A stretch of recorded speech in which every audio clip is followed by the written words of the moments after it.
and welcome to the Quickscreen Show. I'm your host, Nate Allball, head football coach of the Milford Cissna Park Bearcats. That's here in Milford, Illinois. Today on Quickscreen Show, we're going to talk about coaching football. More specifically, we're going to talk about scripting plays. To script, not to script. How to script. What do we do about scripts? And really this topic came from when I started talking about mistakes offensive coordinators are making. A lot of the chatter on the forums kind of went to the script or in some of them frustrations with the guy who is calling the plays. So let's start off by saying we understand that calling the plays is difficult. It's not easy, and it's probably the most scrutinized part of the game. So whoever's the offensive coordinator, and it's kind of a job that it seems like most football coaches want that job. Most football coaches, aspiring coaches, they want to call the offense. It's probably the most fun piece of the game to coach.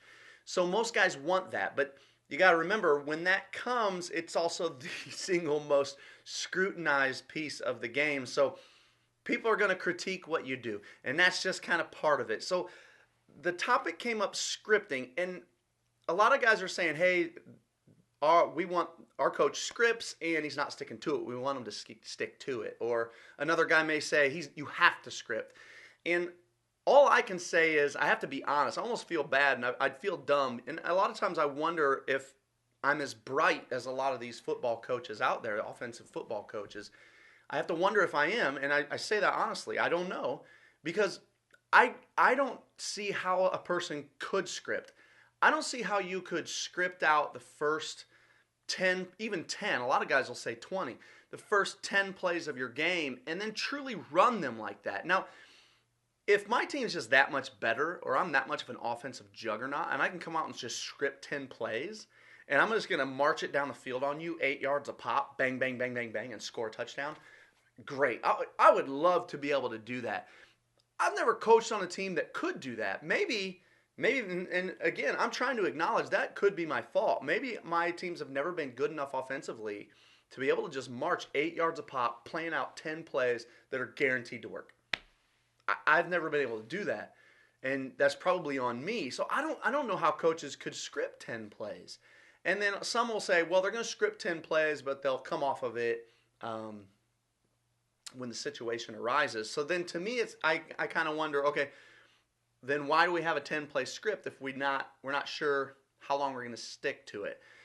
So I say these things all kind of halfway, because even when I say I don't know how you could script 10 plays, what if you're going to come off of it, why script? I can still see the logic in saying, hey, script these 10 plays. If you have to come off of it, fine. But if not, here's 10 logical plays. So I really do see the wisdom in both sides of it. I think really what it comes down to is each individual play caller, what is it that helps you think? What helps you process play calling? You know, everybody's offense is fairly sophisticated. Even as the simple offenses are fairly sophisticated, and there's a lot to them.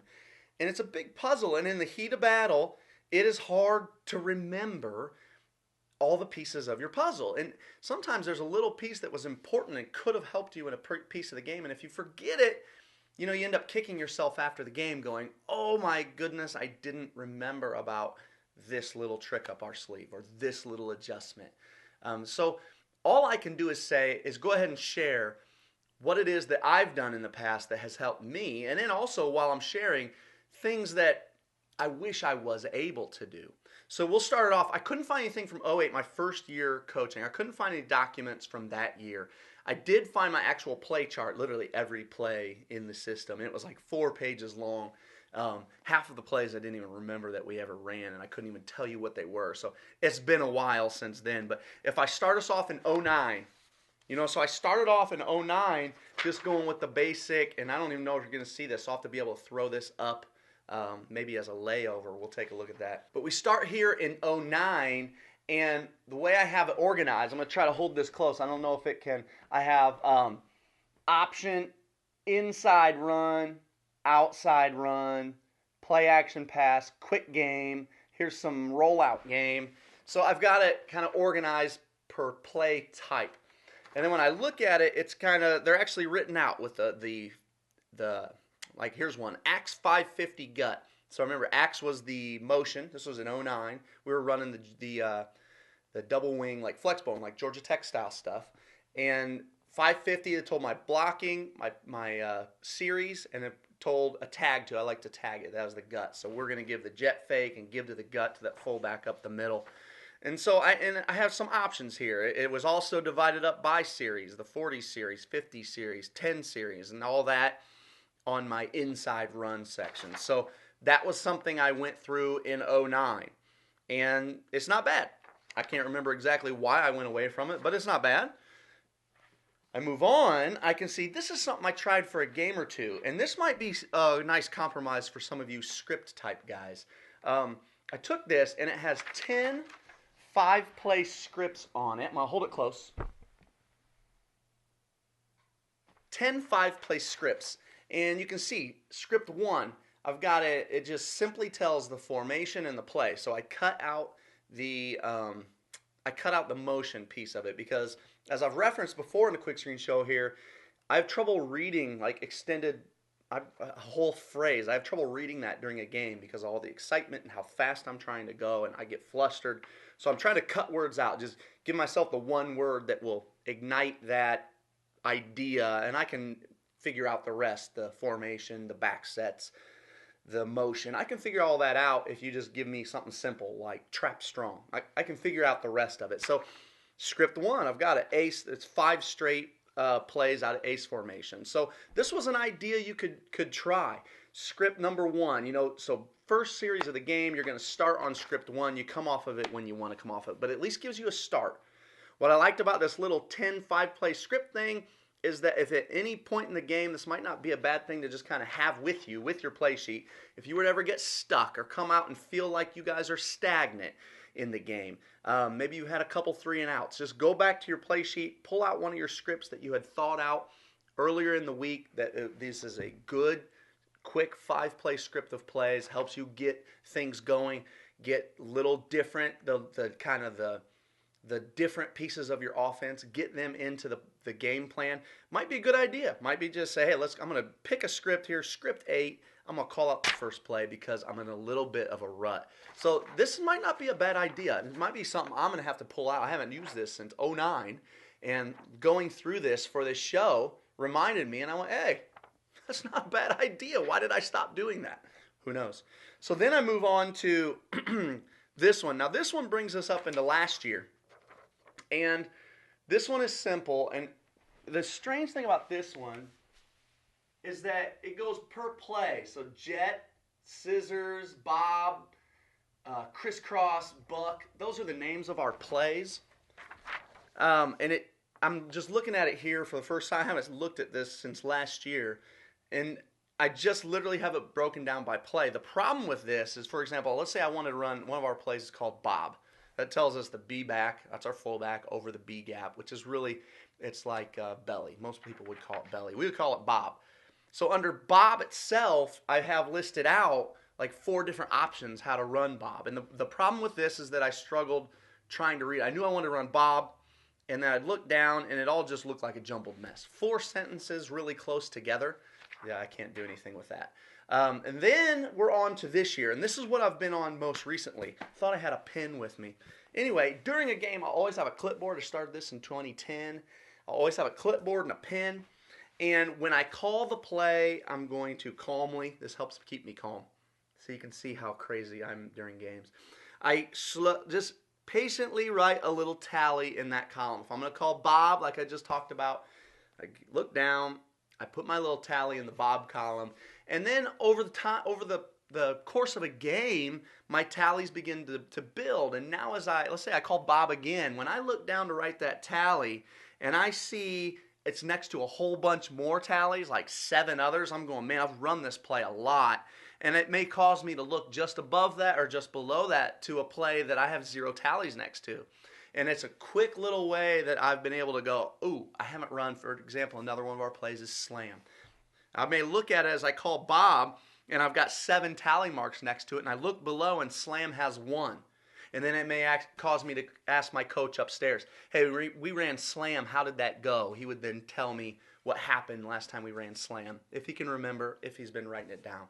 On this sheet, I have my plays listed out still, but now it's listed out by player.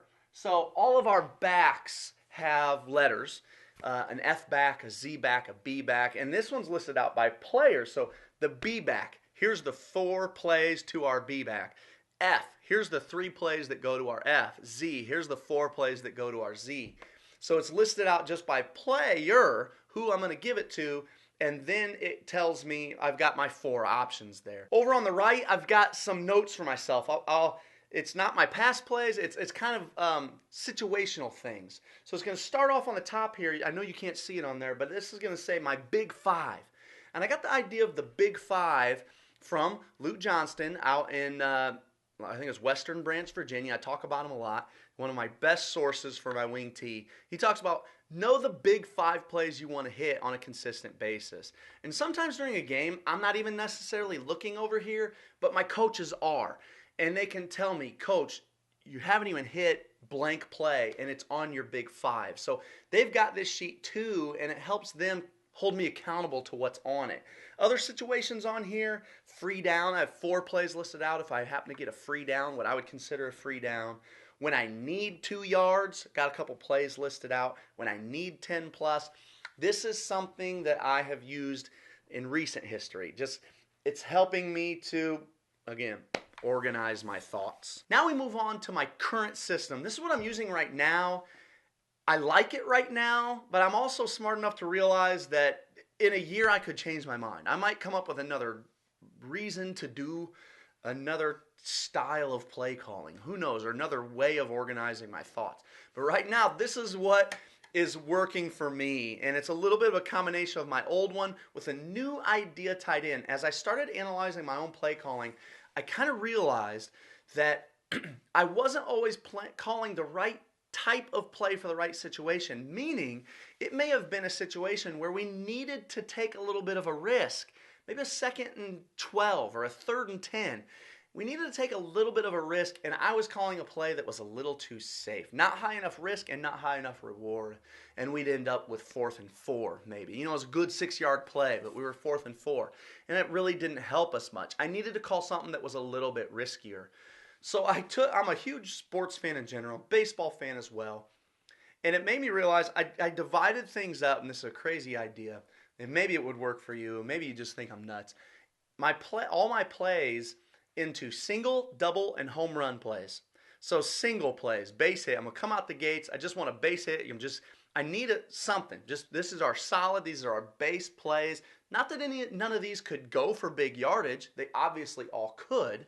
It's just that these are our high percentage plays, the highest percentage we had. Then I've got my double plays. These are a little bit lower percentage. Still great plays that we love. A little bit lower percentage, maybe a little bit higher reward. And then finally, that last column, home run. And those are the plays that are probably the lowest percentage you have. I try not to have any plays in our playbook that I think are ridiculously low percentage, but these would be our lowest percentage of our group of plays.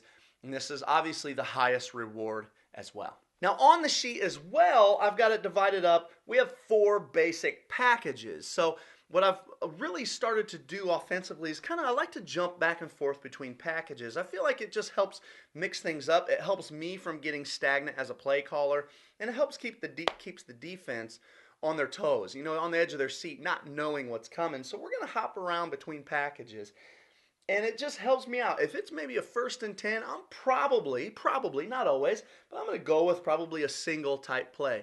Maybe it's 1st and 10, and we've really had some good luck lately. That might cause me to jump over into our double column. I'm going to choose a play that's maybe a touch lower percentage play, but higher reward. Maybe we're red hot right now. I may just jump over 1st and 10 in a random situation. We got momentum. Things are going well. Bang. I may jump over into home run play and give it a shot. You can notice there's still a lot of plays over here in the home run. I mean, we try to go big, I guess you would call it, a lot. And I haven't always succeeded at this. I've told you before, sometimes even though I say I want to go big in this game, I'll kind of clam up in a certain situation, and then I'm kicking myself afterwards going, why didn't I call more of these big plays, some more of our home run plays? So there you have it. There's my current system. Hopefully you got some ideas of what you could do if you're looking for an idea. I'd be interested to hear how any of you OCs out there, how you organize your own thoughts. I look at some things like what old Jim Tressel used to have. It was like a fold-out laminated sheet, and it's like, it's 3 feet long when it comes all the way folded out. Organizing that and keeping that straight in my head, I don't think I could. I mean, that's just the honest truth. Right now, I don't think I have the mental capacity to be able to do that right now. But what I've noticed about coaching is every year, my mental capacity or ability to take in information during a game, it increases a little bit. So maybe there's a chance by the time I'm 55, 60, I could have a big old play sheet and it would still make sense to me. As always, man, chime in on the forums if you have an opinion and you want to share it with us. What are some things that you do to keep track of or help yourself organize your thoughts during a game to call plays? Defensive coordinator, that's fine. Chime in. What do you do that helps you keep track of calling your plays or calling your defense? Either way, chime in. Every time you chime in, you're in on the drawing to win this book, AFCA's Offensive Football Drills, giving this away in the first Quickscreen show in March. Have several guys, 10 guys in so far on the drawing. Go ahead, every time you chime in, your name is in the hat again. Man, it has been fun. Thank you so much for joining me this week on the Quickscreen show. And next week, hopefully around Tuesday, we'll see you again right here, probably in my living room, and we'll talk more football. Until then, coach 'em up.